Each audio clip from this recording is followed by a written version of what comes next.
Greetings, Mavericks and new viewers.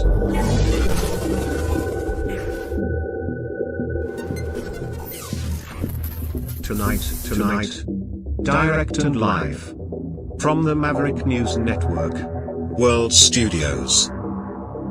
This is Maverick News with Rick Walker.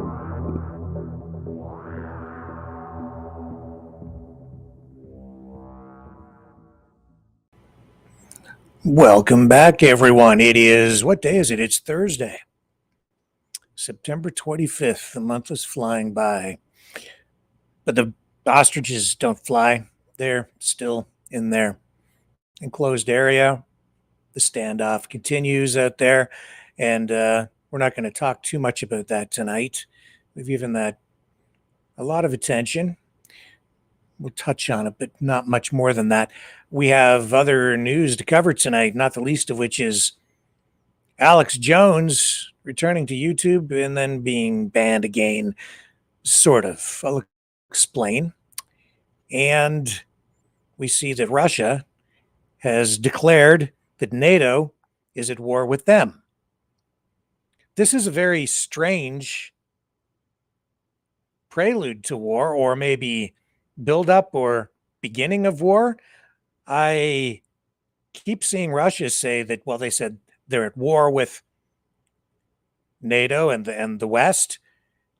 Then it was no statement really came back from the United States, the EU, NATO, acknowledging it. And now Russia is saying, and now they're at war with us too. But there's been no formal declaration of war from this side. It's a very odd situation. We'll dig into today's top news stories when we come back on the other side. Stay with me.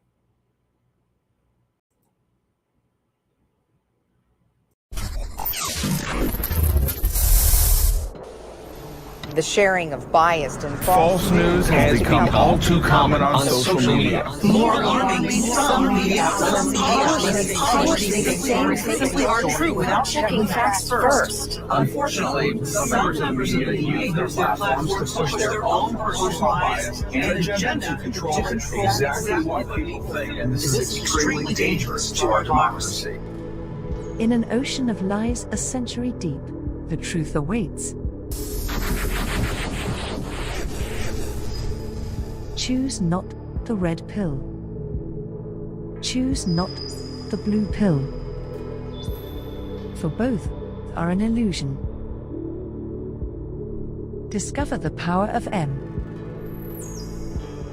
The power of individuality. We are Mavericks. We are the way to the light. Fear not the storm. Join our quest for truth. Truth will set you free.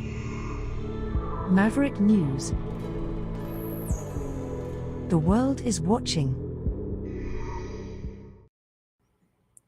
All kinds of news coming out of Ukraine tonight and the United States. It's largely, I think, because of this pivot that we saw from Donald Trump yesterday, where he said that he thought Ukraine might be able to win back all of its territory and seemed to throw his support behind Zelensky, sort of. At least he's, we're going to sell the weapons to European countries and they can support Ukraine and then they can win all their territory back. I expect things will change tomorrow. That being said, we're getting reports tonight that Ukraine's armed forces have confirmed there is a large-scale Russian offensive underway in the, and I hope I pronounced this correctly. I apologize. I'm just an Anglophone. I can't pronounce it. Dnipropetrovsk district. Here's the map. I do apologize for my pronunciation. I do not speak Ukrainian, Russian.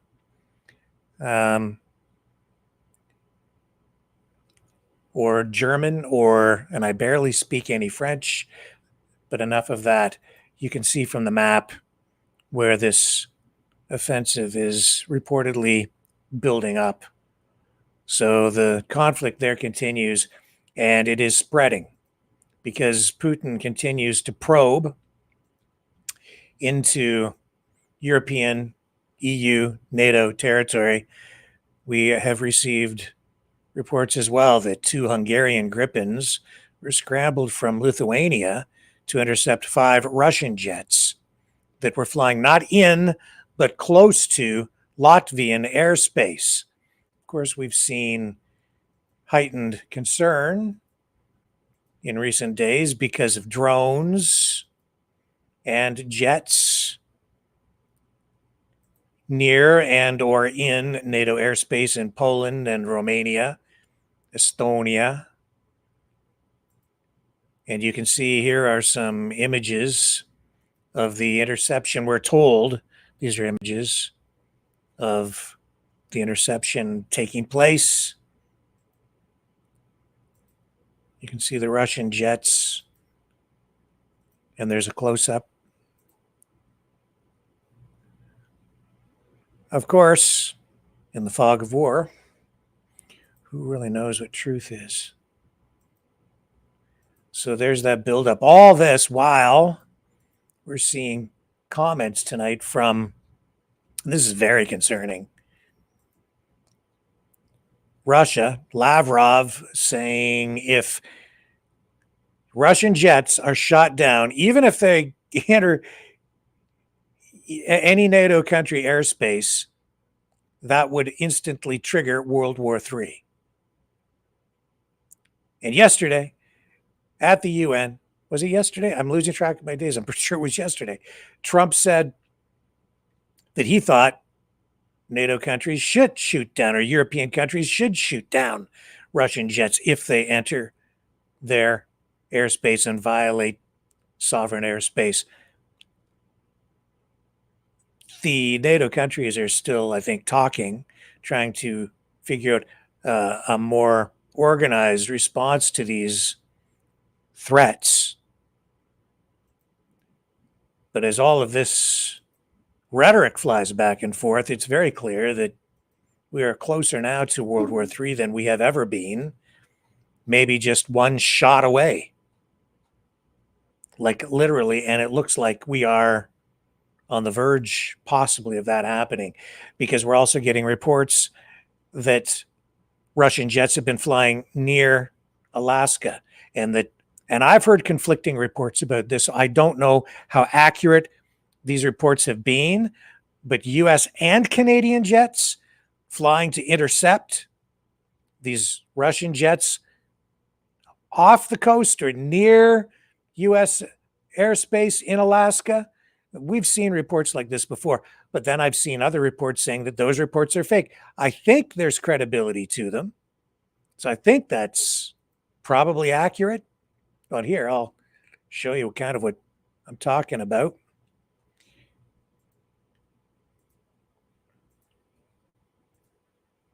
So here, this is mostly on social media, not hitting mainstream media, any of this stuff.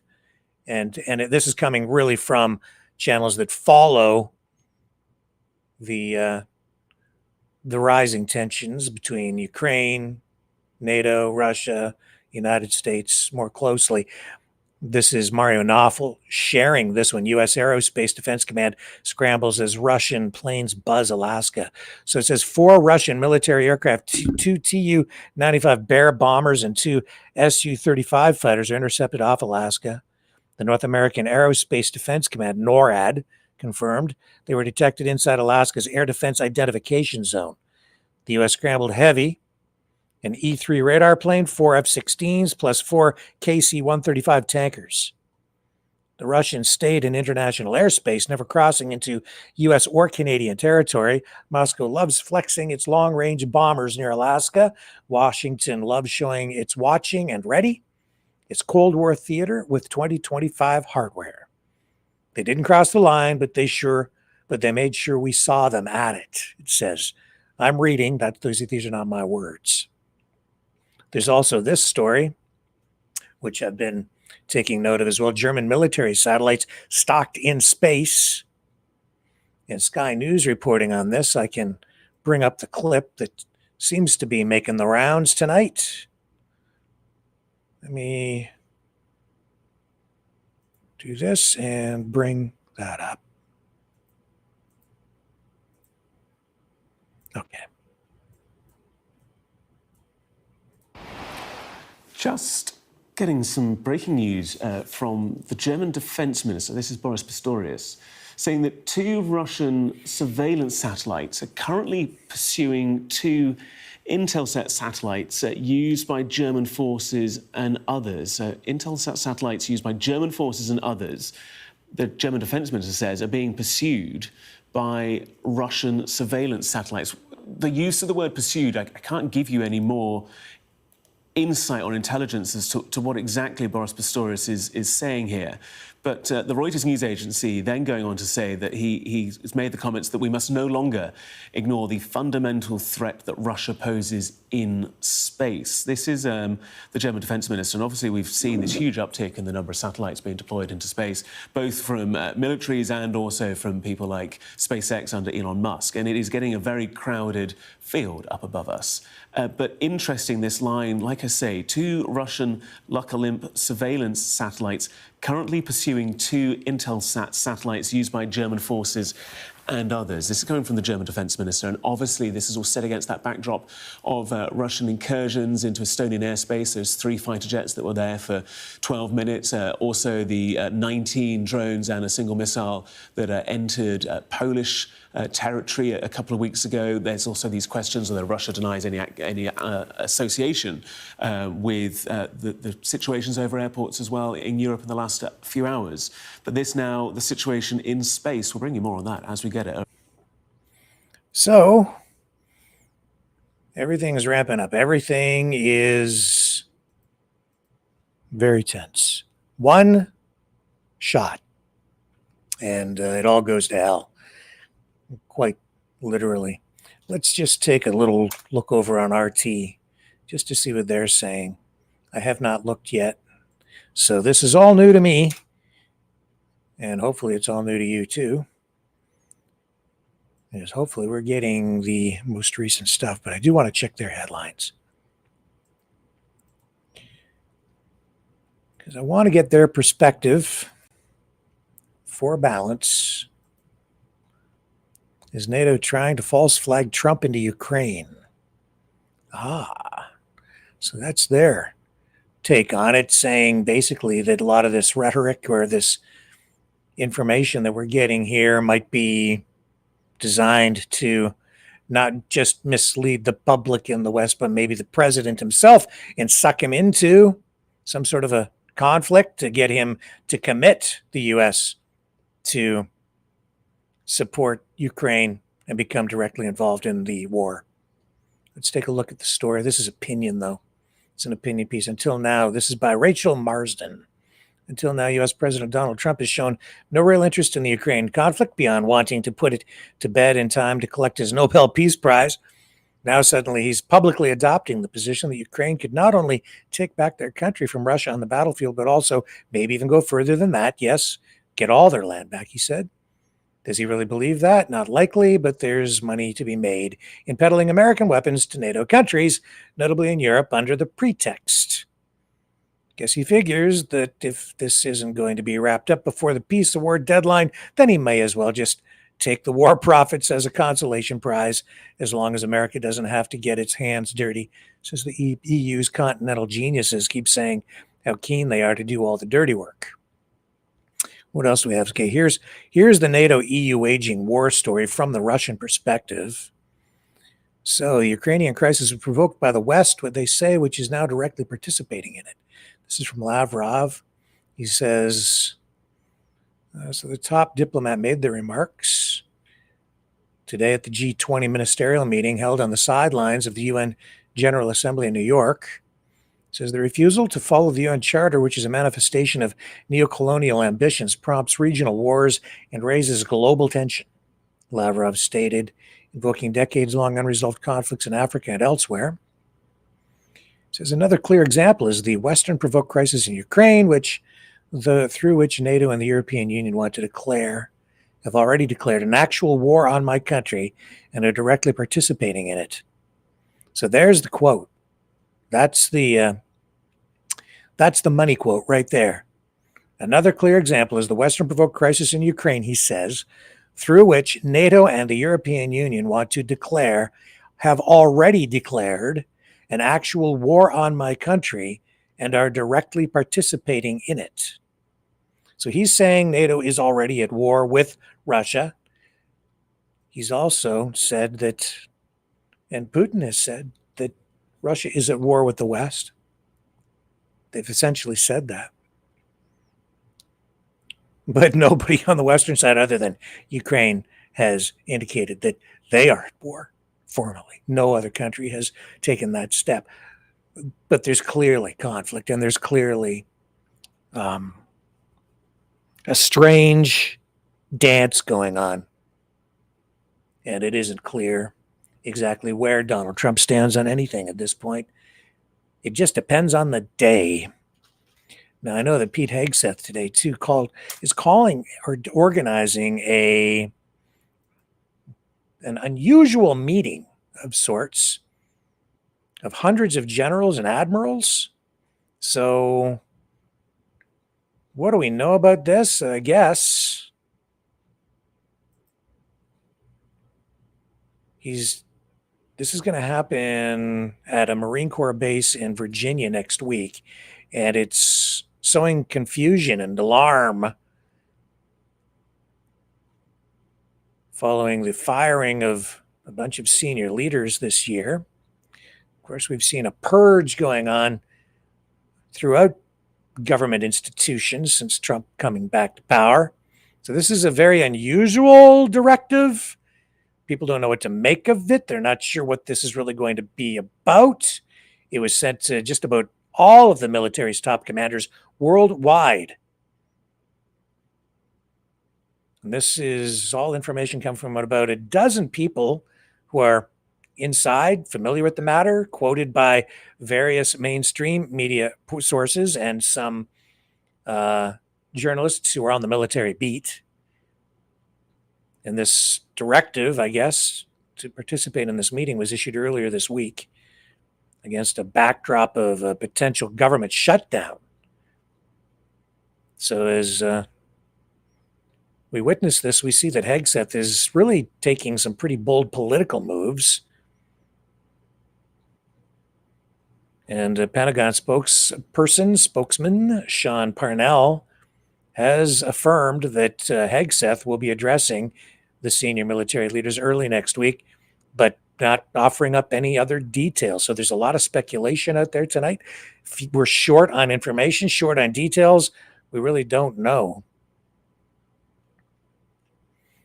But Trump and J.D. Vance both downplayed the significance of this meeting today.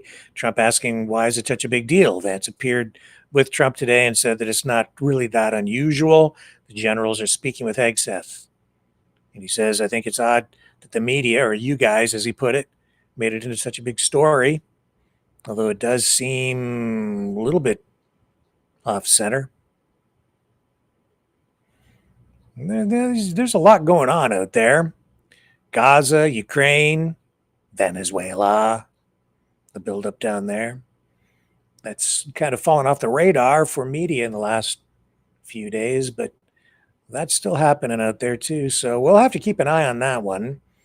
Might learn more about it in the days ahead before the meeting. Hopefully we get a handle on what it's about, but to do something on that scale with that many senior military leaders, something's up.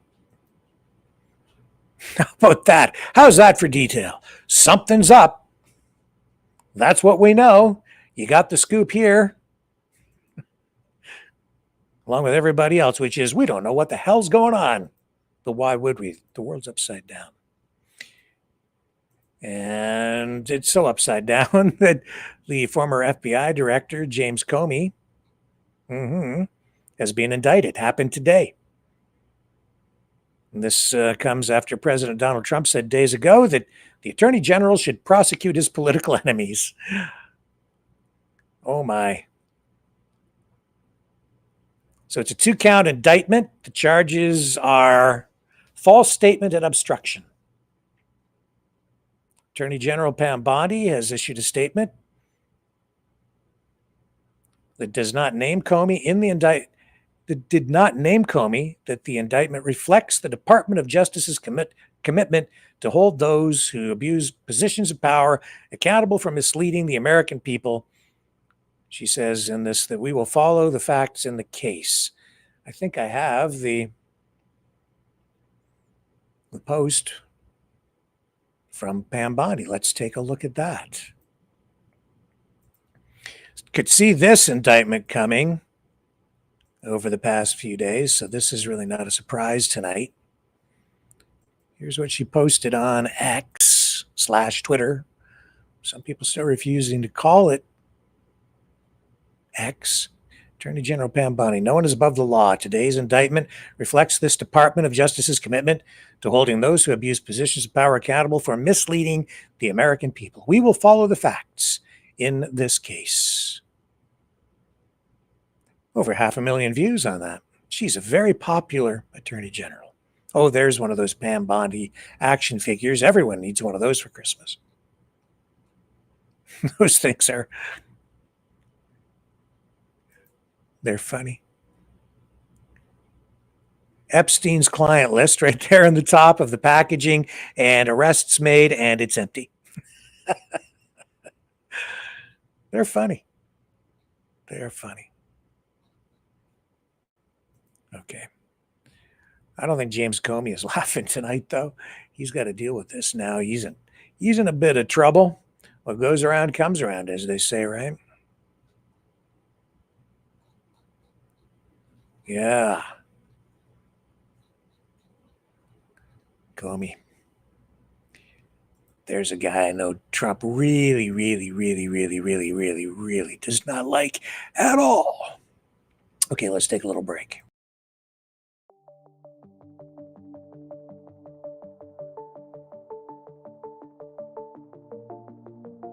Greetings, brave Mavericks.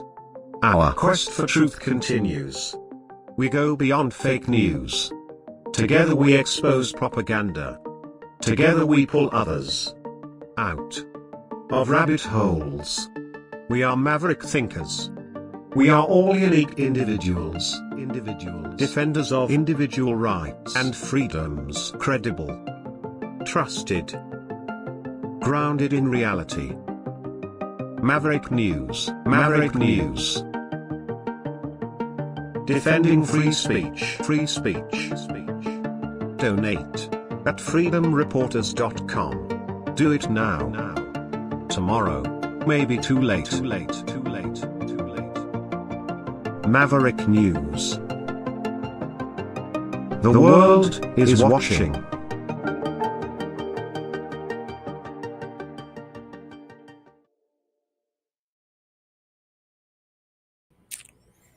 Okay, what else do we have for you tonight? Okay, so just briefly on the ostrich farm, it continues out there. I'll tell you, this in an information war, the first casualty in this case is definitely truth, because I'm seeing all these streamers coming online, and they're all just regurgitating the same basic narrative, but they're ramping it up. And look, I'm sorry. I'm not sorry. There's very little truth around any of this tonight. And people are just following the emotion, not thinking this through. People commenting, live streamers just spouting off, repeating lies, absolute wrong information, not really looking into the real info, but it sounds good. And so, hey, never let the truth get in the way of a good story. So much so that I'm like, they're literally today, saying that the CFIA, the government, is out there torturing the birds. That now the government's torturing the ostriches. Right here. Breaking: the RCMP and CFIA are attempting to torture the ostriches before killing them by making them starve. Okay? Believe whatever you want, but if you believe that, then you are in the same camp as the people who believe the information that was sent to me overnight from one of the people who told me to STFU after sending me a video that I've now added to my list of top 10 stupidest videos of all time.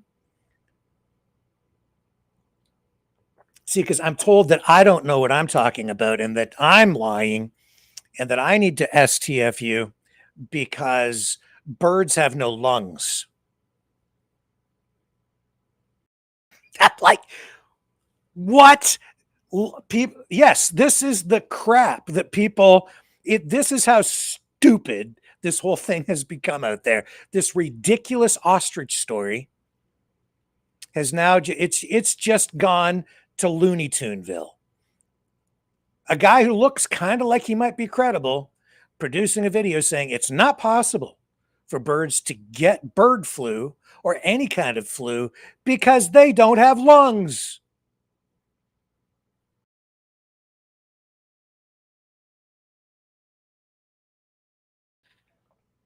So then I'm told that I should STFU because I obviously don't know what I'm talking about, because obviously birds can't get flu because they have no lungs. They do have lungs. They don't work like human lungs. They're different. They're kind of rigid. It depends on the bird too. The respiratory system in a bird is not like a human's respiratory system. But they have lungs, but they can't cough. Yeah, birds still sneeze. And yeah, they do get bird flu. It does exist. It's a real thing. And I'm just tired of the stupidity. And really mostly I'm tired of the lies and the BS and just the way the whole thing has gone down.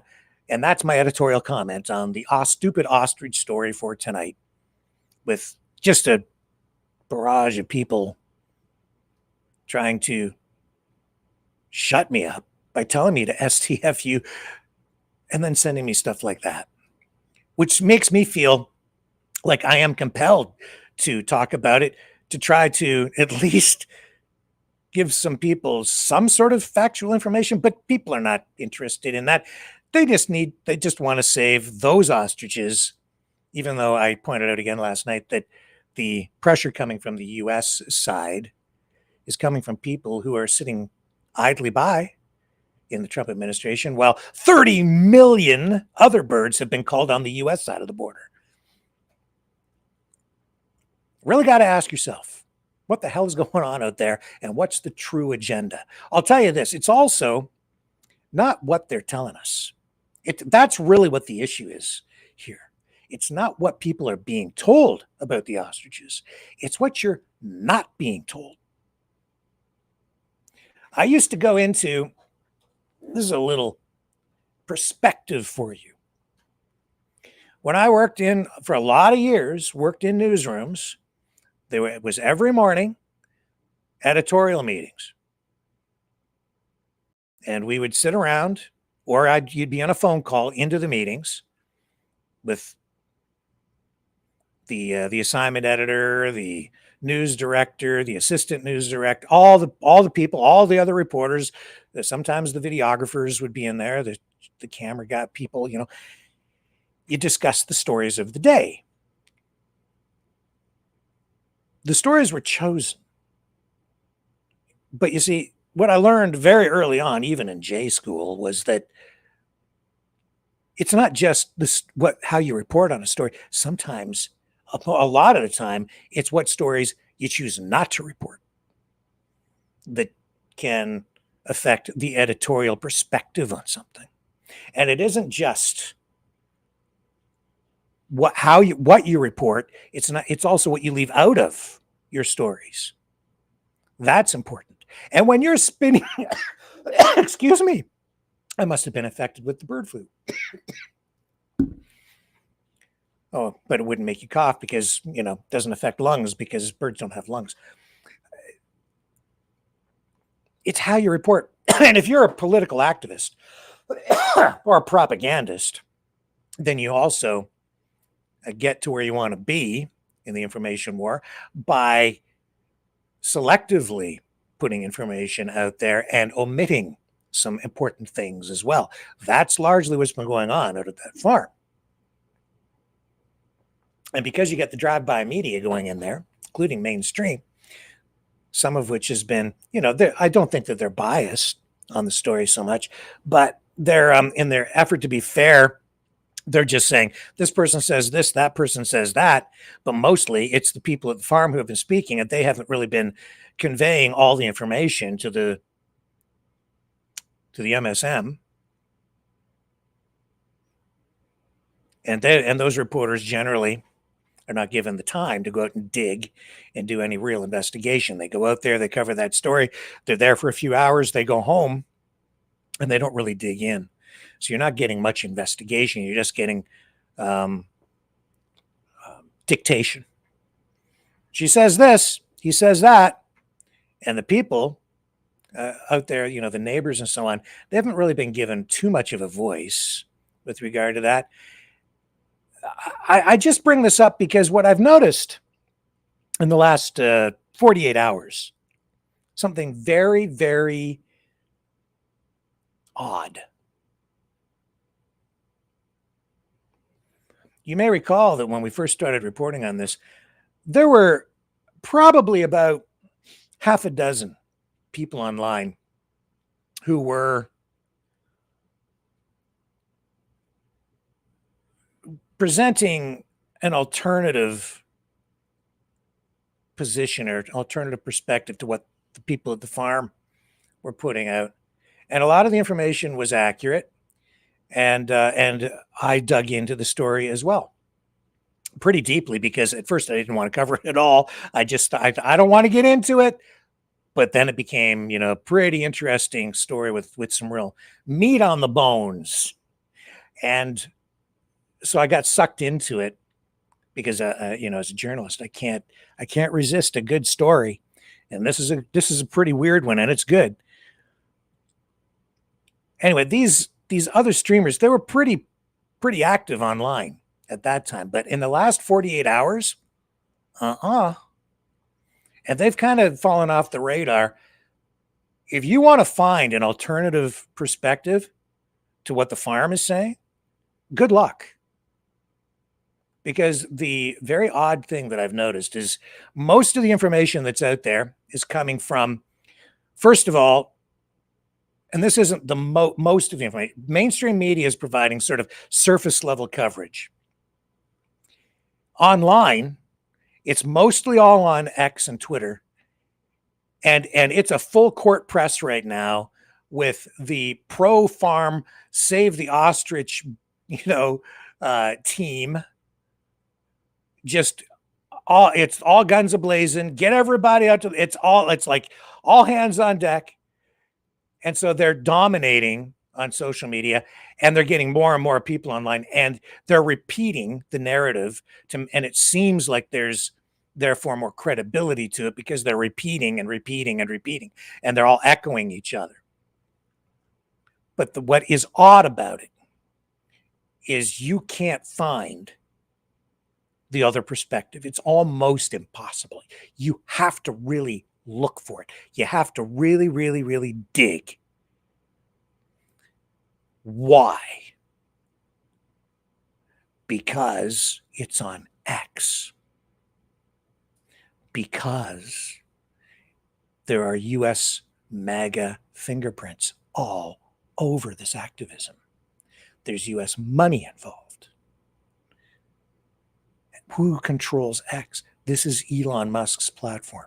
This is a platform.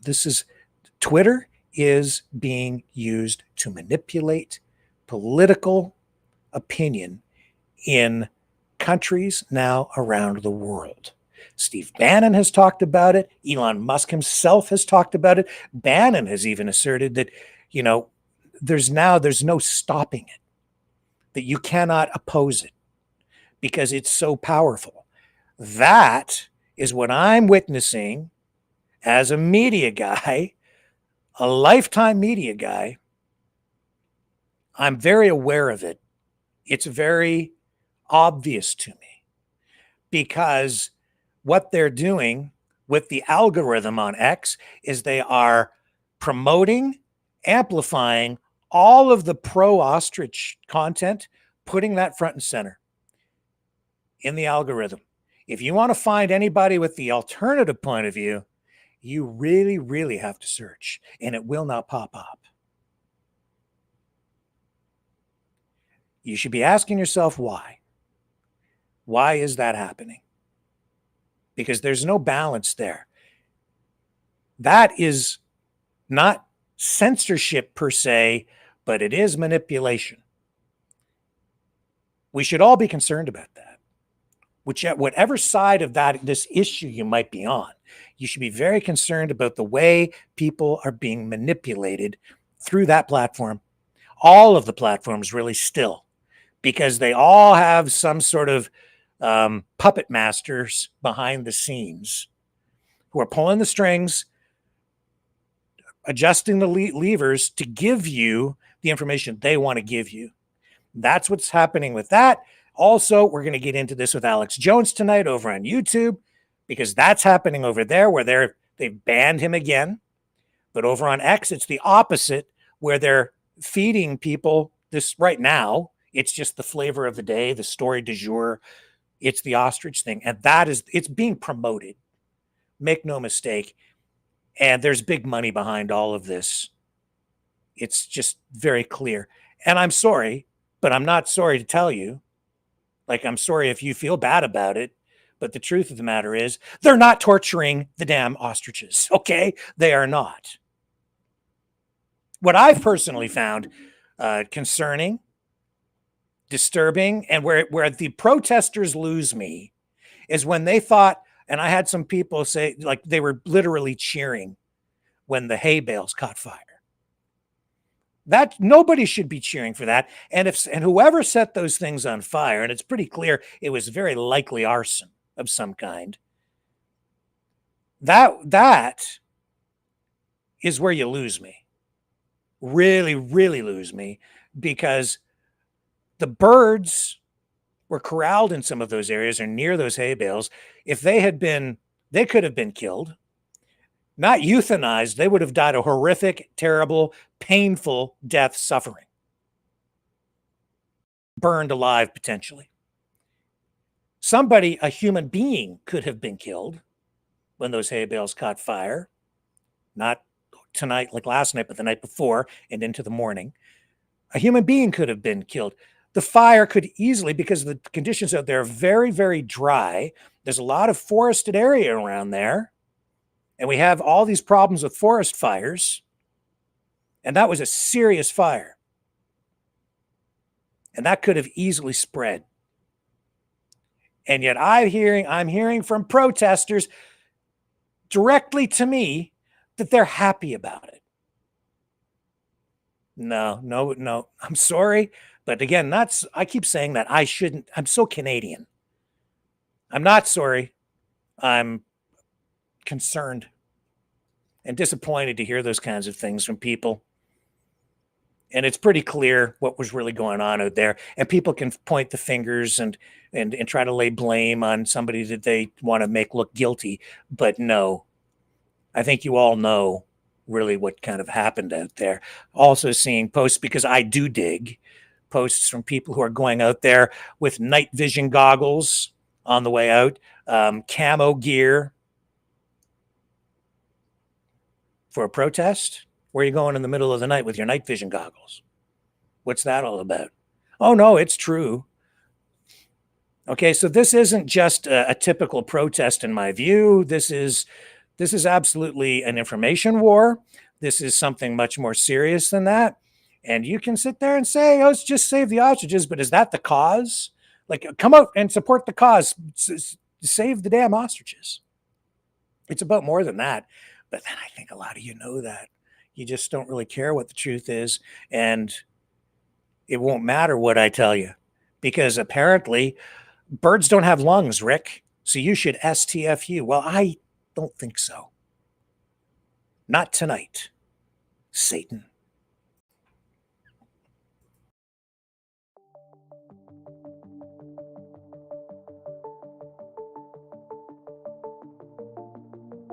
Greetings, brave Mavericks. Our quest for truth continues. We go beyond fake news. Together we expose propaganda. Together we pull others out of rabbit holes. We are maverick thinkers. We are all unique individuals, defenders of individual rights and freedoms, credible, trusted, grounded in reality. Maverick News, Maverick News. Defending free speech, Donate at freedomreporters.com. Do it now. Tomorrow, maybe too late. Maverick News. The world is watching.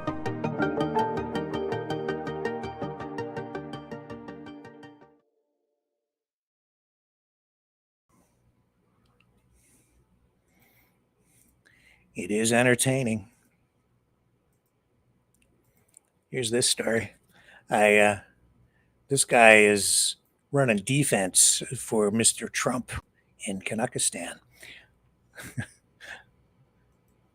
The U.S. ambassador to Canada says, the U.S. ambassador to Canada says he takes offense to suggestions that President Donald Trump is uninformed about what his country's northern neighbor has to offer. Pete Hoekstra made the comments today during a tense onstage discussion at the Global Business Forum in Banff, Alberta. Colin Robertson, a fellow with the Canadian Global Affairs Institute, pressed Hoekstra on what the diplomat is conveying to his boss about Canadian sentiment toward the U.S. Robertson told Hoekstra that Trump didn't seem well informed, when he said Canada doesn't have anything that America needs, that's a typo or something. It produces products like potash fertilizer in high demand. Yeah, it's true. Hoekstra seemed exasperated by this question, and Robertson asked Hoekstra whether he empathizes with Canadians who don't take kindly to the president's past musings about Canada becoming the 51st state. Yeah, that's what he was exasperated by. He says, if you want to base your relationship with the United States of America on 51st state comments, that's for you to decide, he said. Well, maybe you shouldn't be saying stuff like that. Then maybe you wouldn't be so worried. I'm not going to pursue that story anymore tonight. You should just maybe the president could choose his words a little more carefully. Oh, yeah, here's another post on the stupid ostrich. And the police and CFIA are continuing to terrorize this family at the ostrich farm in BC. Well, whatever. See, it's the choice of words. I don't think they're terrorizing the family. You might not like what's going on, but there's again, real perspective. Jesus. Makes for a better headline. Get more clicks that way.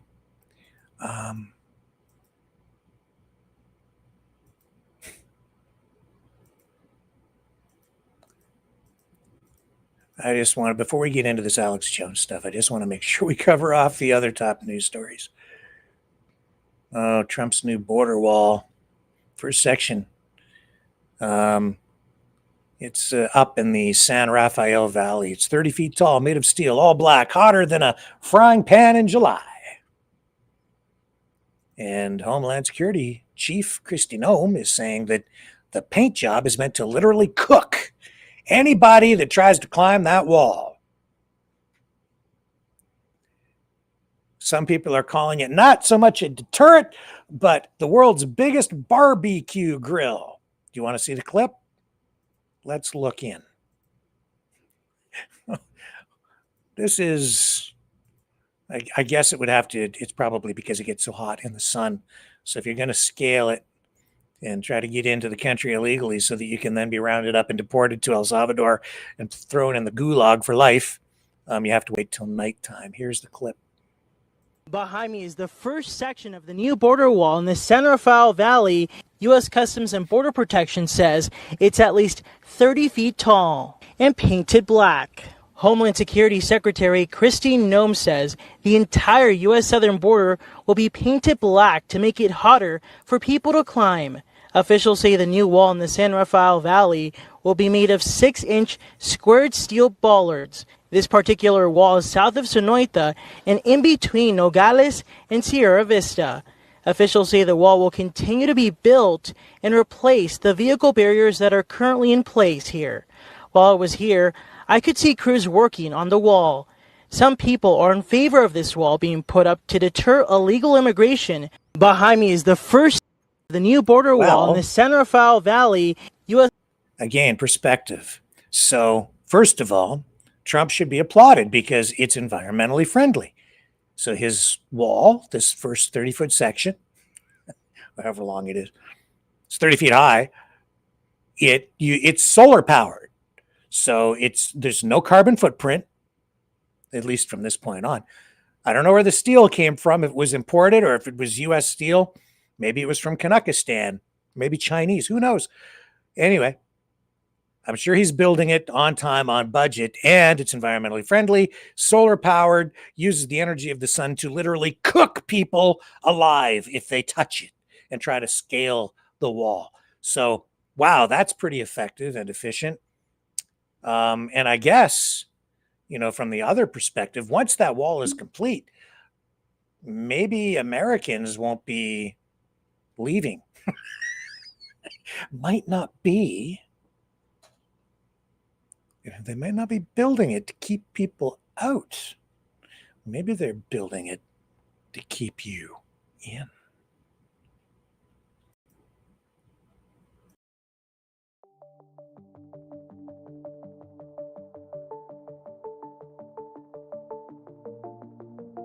Greetings, brave Mavericks. Our quest for truth continues. We go beyond fake news. Together we expose propaganda. Together we pull others out of rabbit holes. We are maverick thinkers. We are all unique individuals, defenders of individual rights and freedoms, credible, trusted, grounded in reality. Maverick News, Maverick News. Defending free speech, Donate at freedomreporters.com. Do it now. Tomorrow may be too late. Maverick News. The world is watching.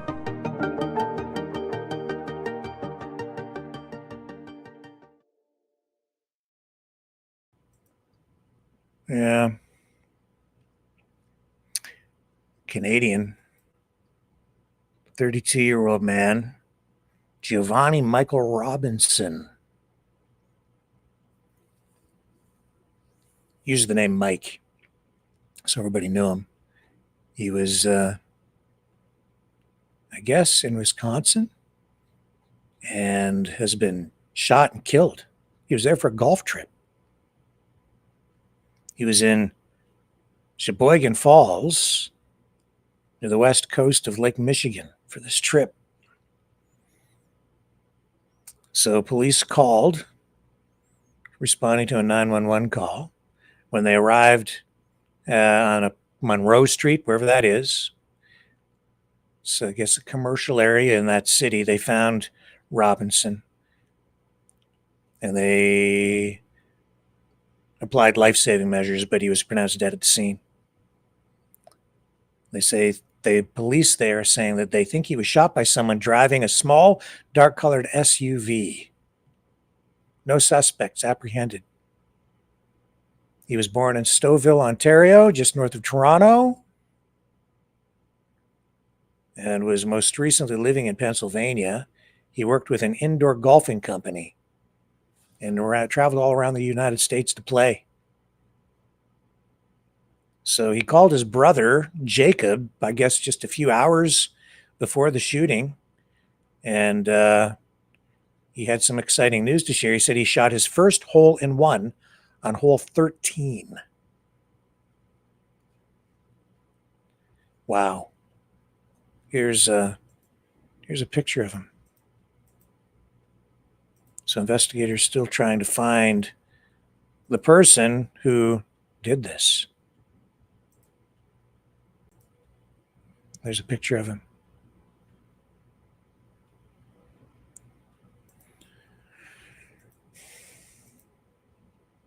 I don't know.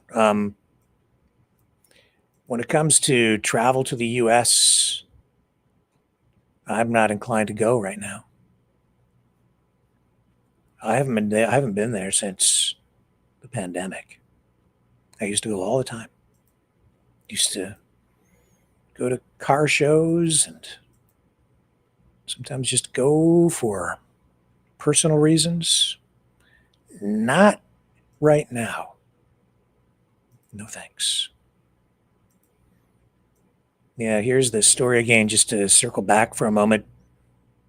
Other media picking it up now. This story about Russia, Lavrov, foreign minister, saying Moscow is in a real war right now with us, with NATO and Europe.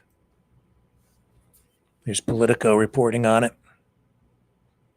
Sergei Lavrov, Russia's foreign minister, on Thursday suggested his country is at war with NATO and the European Union over Ukraine as President Donald Trump rethinks his approach to ending the conflict Russian President Vladimir Putin started more than 3 years ago. NATO and the European Union want to declare, in fact, have already declared, he said, a real war on my country and are directly participating in it. Here's he says his comments come off this meeting with Ukrainian President Volodymyr Zelensky. And yeah, Trump they're making note of this too, that Trump called Russia a paper tiger. It was a pretty dramatic shift in tone from Trump. And he said yesterday too that NATO countries should be empowered to shoot down Russian drones that traverse over their airspace. We should not just gloss over this story tonight. That is something that we should be paying very, very, very close attention to, because that he's telling us that they're at war with us again. We've seen sabotage of Western assets, infrastructure, cyber attacks, information warfare. It's full scale and could be escalated. Probably will be. It probably is being escalated even as we speak tonight. Okay. Are you ready to get into this Alex Jones story? So you may have recalled that I said yesterday or the day before, the YouTube will be welcoming some live streamers, podcasters, YouTubers back to YouTube who were banned during the pandemic and so on for political reasons, for political things they'd said, and so on. The program has not actually officially started to bring people back, as I understand it, but Alex Jones wasn't waiting. Of course, he was banned, sort of banned on YouTube. Very proud of that. He has been, and it really hasn't hurt him, I wouldn't say, because he wears it like a badge of honor, rightly so, because that's what you do when you get banned. You embrace it. You don't let it stop you. And then you use it to leverage your platform even more and get more followers. So he didn't wait, though. He went and started a new YouTube channel, but he went even further. and he got himself a Hitler mustache. Toothbrush mustache, and then did this whole parody thing, sort of a parody thing, where he says that his channel was taken over by basically the new Hitler. And so here are some clips of what he was saying over there. As a result of all this, he was banned off YouTube again. Almost as quickly as he came back, YouTube kicked him off again. Him and Nick Fuentes. Within an hour, it's going to be Jones goes full Nazi, endorses Hitler. Now, when all these comedians do it, it's great, and they do it in movies, it's fine. But they think you're stupid. They will misrepresent and say that I am now a National Socialist, National Socialist Workers Party. That is absolutely not true. Within. Mm-hmm, mm-hmm. Here's another clip. This one's different. Okay, I probably can't play too much of this stuff or I'll get banned on YouTube tonight too, because we are broadcasting on there, but this is what he had to say. Now, obviously, everybody watching is only thinking about my mustache right now. You are not thinking about all the incredible earth-shaking news I'm about to cover. And that's because as a species, or really any species, we go off the way things look, the colorations of things. What's on a butterfly? What's on a snake? The patterns out there. That's what we have. And so after World War II, for the last 80 years, everything has been a paradigm of, is it Hitlerian or is it Captain America? And the left in Europe and the United States and the UK and Australia, New Zealand, they've continued on the psychology of World War II. And then the Democrats and the colleges and the think tanks and the ADL, they then say that white men are Hitler. Christianity is Hitler. Hillary said a few days ago, we have these evil white men that are Christians, and they're the problem with the world. And of course, she's called Trump Hitler. So have all the other Democrats over and over again. And of course, that was 80 years ago and really has nothing to do with what's going on here today. And that's why the left actually promotes and hypes up white supremacist groups and Nazis and has made tens of thousands of movies about it. And they put out reports. Biden did the #1 terror threat is white supremacy, and there's record level whites attacking Asians when it didn't even exist. You know all that. Trying to brand everything and keep the whole world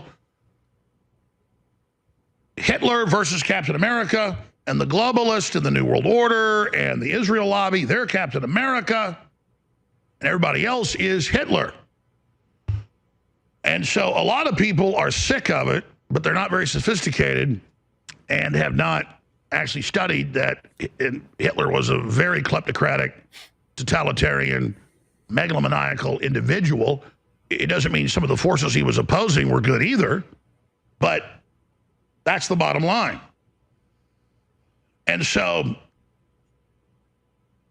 that's why I'm doing this social experiment, I think for just a few days. But I don't know. I went to a gas station. I went in a grocery store this morning, and it was spectacular. Being a white guy that has German features, classical German features, and with a Hitler mustache, and it was very interesting. I could tell you it had a wild effect on women. I thought they were about to start throwing their panties at me. And they didn't know why. They were looking at me because most modern women, even young ones, don't really even know even what Hitler is, but they in the back of their head, they know what it is. So they got a guy with, kind of Lex Luthor meets Adolf Hitler looks with blue eyes, and they just didn't know what to do. They're like melting. Yeah. So he got my attention. Publicity stunt? Yup. Effective? Yup. Information war tactic? Yup. Did I bite on it? Uh-huh. His message shared over here. Parody? Yeah. Political commentary? Yeah. More than that, though, I've noticed, and Nick Fuentes involved in getting online today, also kicked off. Didn't really pay that much attention to what he had to say. This thing with the mustache, though, really caught my attention because I have noticed, even like 2 years ago, I noticed that there are some live streamers out there, particularly on other platforms like BitChute, where that kind of content is embraced by a lot of people. Some of these live streamers actually have taken to sporting a toothbrush mustache. And I've noticed a couple of streamers who actually tried to look just like Hitler on those platforms and spew that kind of crap.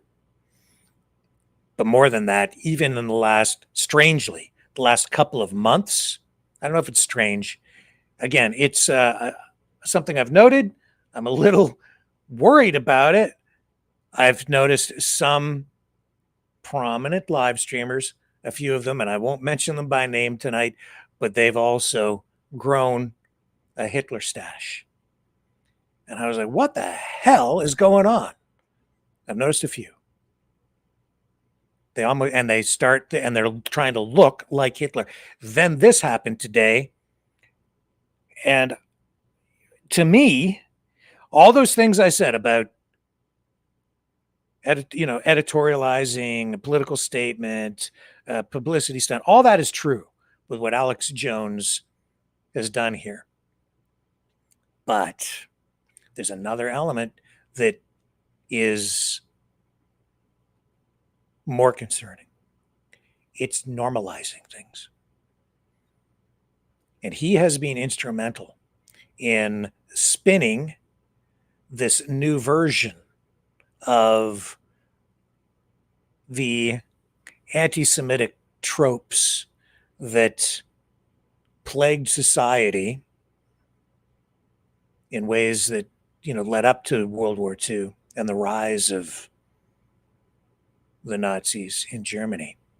I didn't recognize what he was doing for a long time, but it was there.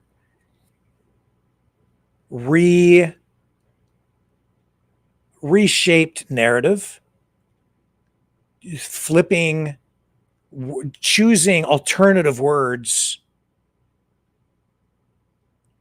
so that it masks what the true message is in a way that makes it palatable to people, in a way that they can't recognize the real true message and where it's going. He's been absolutely involved in it. And I didn't recognize it for a long time. I tuned in about 1.5 years, 2 years ago. I started to recognize and realize what was really going on. And it normalizes the attitude, really amplified now. And a lot of people grabbing a hold of it because it plays to people's worst side, the darkest side of humanity. I can get into it, in a much deeper way on another broadcast. I've, for a long time, thought we should be talking about it. I haven't really explored it that deeply. But maybe we should. When I'm seeing that, it's not just a joke. Everything that is leading us into this pit of darkness, into this abyss right now, just about all of it has been presented to us as a meme or a joke to disarm us, to make us think that it's nothing threatening, that it's nothing we should be concerned about. It's one thing to fight a political battle using humor against your political opponent, but what is also being done is very negative, harmful, in my opinion, destructive, hateful messages filled with anger and worse are being distributed to us with a veil of humor around it. I even saw a politician out at the ostrich farm over the last few days talking to the protesters. And as I listened to that narrative that was being spun up out there during that exchange, I could also peel away the veneer on the language being used and was able to, finally see what the true message is behind it. And it's very disturbing. People, the general public, responds more to messages that play to emotion than they do to statistics or factual information. That's what's being done with the ostriches. People are being manipulated emotionally. They're personifying the birds, giving them names, turning them into characters, trying to make you feel something for them on a human level by personifying them so that you feel you're compelled to save them. And if anything happens to them, that's murder. Of course, nobody cared when they're being chopped up into dog food from the same farm, from the same owners, until they pivoted to exclusively COVID research out at that farm, not bird flu research. But on the other side, I also see words being used right now by these people whose masks are coming on to reveal in some cases, a toothbrush mustache. Or maybe you don't even need that, because it becomes clear what the real message is when they start using words like vermin, parasites, maggots to describe human beings. That dehumanizes not just a political opponent sometimes, but people that they just want to point fingers at and say, those are the people who are causing all your problems. Those are the people to blame. Get them.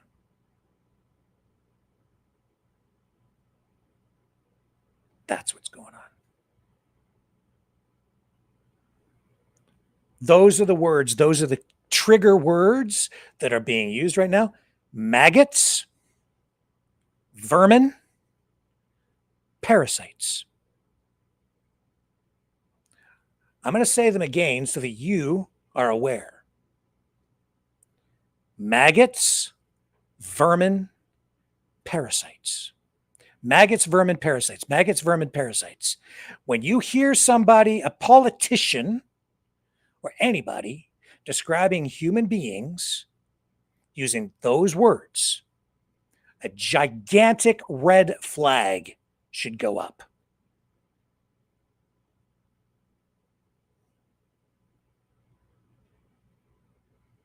Because they're dehumanizing people, while at the same time making you feel sorry for some birds, with a narrative that is steeped in lies. And you can have an opinion on how the government is approaching a particular issue on agriculture or trade, and that's fine. But that whole ostrich thing out there, that, I get it. I think most clearly in the morning when I wake up, and I had a lot of thoughts about why the ostriches. Why has this thing been so politicized? Because it just has everything built into it for this anti-government narrative to just causes all this disruption on every single level. It's not about truth. It's just about causing problems for the government by highlighting an issue, a dilemma, a problem for which there is really no real solution at this point. It can only be managed somehow And so it does not matter what the government does. The government is damned if it does, it's damned if it doesn't. If it doesn't do anything, the government is condemned for letting birds die, suffering from bird flu, and possibly passing it on to humans, and you didn't do anything. If they try to manage it by culling the birds, it doesn't work. You see, you haven't stamped out anything. The disease can't be stopped, so why are you killing the birds? It doesn't matter what the government does. It's an unsolvable problem, and the people behind this know that. That's why they've latched onto it. And then beyond that, it taps into all these other issues: government overreach, eugenics, health. They wrap it all up in a narrative and present it to you in a way that makes you think of this as like it's just like the pandemic all over again. And that gets you incensed, because you don't want a repeat of that. I don't want a repeat of that. That gets me emotional too. And they present it to us that way. You got to stop this. The birds have the answer to everything. They can save us. They're valuable for research when in fact they have no facility out there, never have had any kind of facility out there that's suitable for any kind of real, true, valid scientific research. Nor have they done any into bird flu, but they were messing around with COVID antigens for a long time. And if you go back and you look at the history of that farm and the way that it actually started, they were actually doing in research with the University of British Columbia into eugenics, selective breeding of those birds. Strangely, those studies have been lost, or so we're told. There's been a lot going on out of that farm that, again, you're not being told. We told you here, but those broadcasts are so long and over so many nights. The information is so broad. There's so much of it that people just don't take the time. You're not getting it because it's not wrapped up in a 10-second soundbite on TikTok where you're being told the birds are just being culled for no reason. I saw a post tonight, another one, saying that they're being starved because the CFIA found that there was bird flu out there, but they didn't test the birds at all, which they did. Not all the birds, but they found that the virus was present. And they're killing them even though they're healthy because they might get sick in the future. And that's not true. It's another lie. Or a piece of information that isn't accurate spread by somebody who does not know what the hell they're talking about. And it's all being done to get you angry.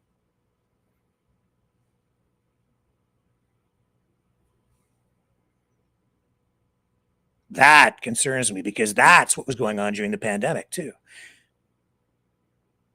Media spinning up a yarn, getting us all afraid, and they keep doing it over and over again. We got to be afraid. It's always about fear. That's what motivates people. What are you afraid of? What are you emotional about, right? And who are you going to blame? And no, this whole thing is just disgusting. The way people are being manipulated.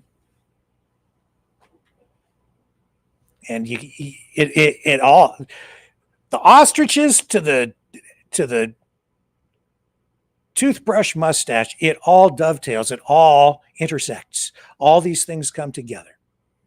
Yeah, even the eugenics, it just, it's being presented to people in a way that it goes back to the 1930s, McCarthyism, I think back to the way that people were led astray back in those times as well. There were even the issues. I remember still, the desegregation of the blood supply. It was an issue, a political issue, if you can believe it. Yeah, you can believe it because it happened. People are like, I don't want any black blood in me. Because there was a time when people believed that if you had even a single drop of black, well, some people still believe this, if you have even a single drop of black blood in you because of like interracial marriage or whatever, then that makes you black. Because you can only be white if you're purely white. Otherwise, you're not a white person. I don't know where these people, where people fit in society if you are of like, I thought we were kind of beyond all of that, but we're not. And that's partly what's going on at that farm, because the farm is all about eugenics. The farm is all about that kind of research. The farm is all about, and so is the chicken, the poultry industry, all of these things. It all comes down to eugenics. Why are chickens today more likely to get sick and die from bird flu? In fact, not likely, they will. If a flock of chickens gets infected with bird flu, the H5N1 or any of the other variants, anywhere from 60 and more likely 90 or 95% of the entire flock will die a painful, horrific death suffering if left. Not so with ostriches. Ostriches are more resilient. Not as many of them died, but 69 of those ostriches did die this time when they got infected, and they've had repeated infections of things in the past not reported properly. This outbreak back in December, they tried to hide it. Fact. I'm not telling you that. No, but I get people saying, no, none of the birds died, and they just won't test them. They're going to kill them anyway because they might get sick. It's not true. Believe what you want. I'm not going to lie for people. I'm not going to just join the mob, and I'm not going to bend the knee, and I'm not going to STFU. And I'll share my observations, not so much to editorialize, but to give you perspective to help inform so that you can make better decisions going forward with more complete information. I can't say that I can give you everything to help you make fully informed decisions. You should get information elsewhere as well. But I'm sure as hell not going to lie. There's too much at stake. Shame on all of those live streamers who are just regurgitating the BS. Some of them are paid. Some of them don't know any better. Some of them are doing it just for clicks because they're making money from their streams. Some of them are just stupid. A lot of them are just reckless. And shame on people who normalize the dehumanization of people. Shame on the people who are taking us down these dark paths to a war over pretty much nothing. Shame on the people who keep appealing to us, to our darkest side.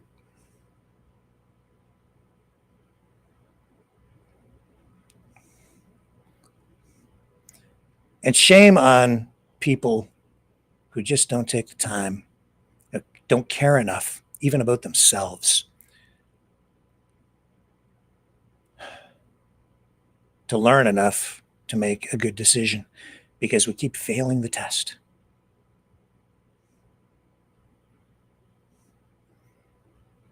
History. Is it rhyming? Is it repeating? I don't know. But it's coming full circle.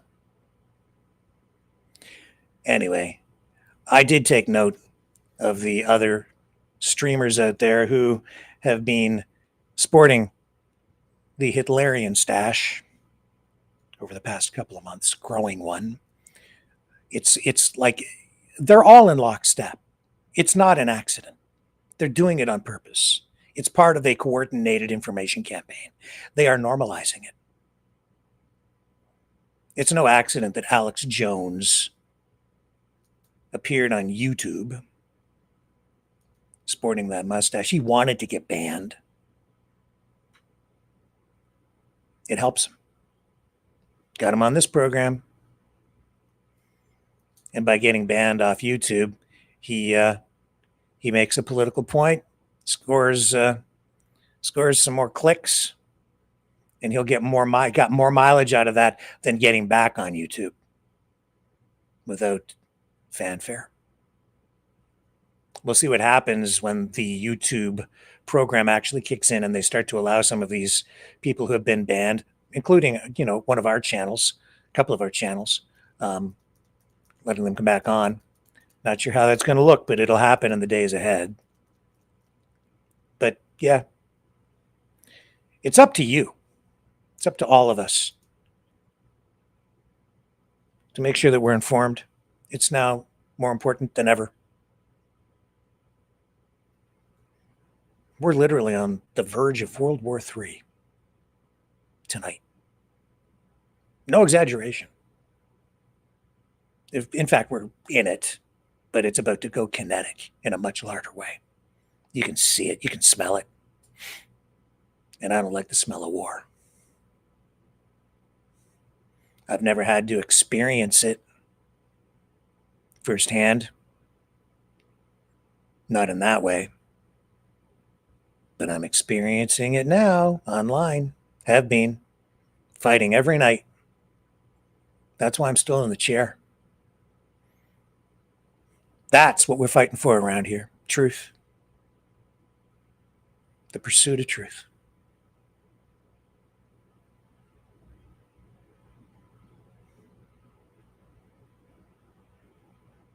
I took note of those mustaches, like I said a couple of months ago. Strangely, I don't know if it's strange. I guess just because I'm so tuned in. And as a result, we created a song about it. I've been sitting on it. I haven't released it, but I've got it for you tonight. It's called Harry Scary. It's a parody song. And I didn't even have Alex Jones in mind when I created the song. When I wrote the lyrics for it. It was because of these other streamers that I had taken note of that I didn't even show you or comment on tonight. But here's Alex Jones popping up in a really prominent way. So, time to pull out Harry Scary and present it to the public tonight. So you get to hear it here first and see the very quickly produced video that goes along with it. And I'll leave that with you here tonight. Here's Maverick and the News Brothers. Harry Scary. I'll see everybody back here tomorrow night, 7 p.m. Eastern, on the flip side.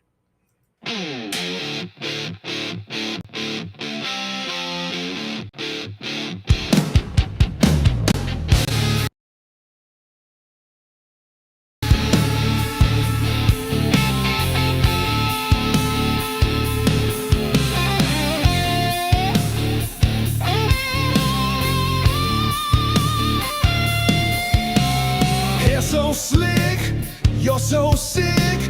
Adolf 2.0 dirty.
This has been a Maverick Multimedia production.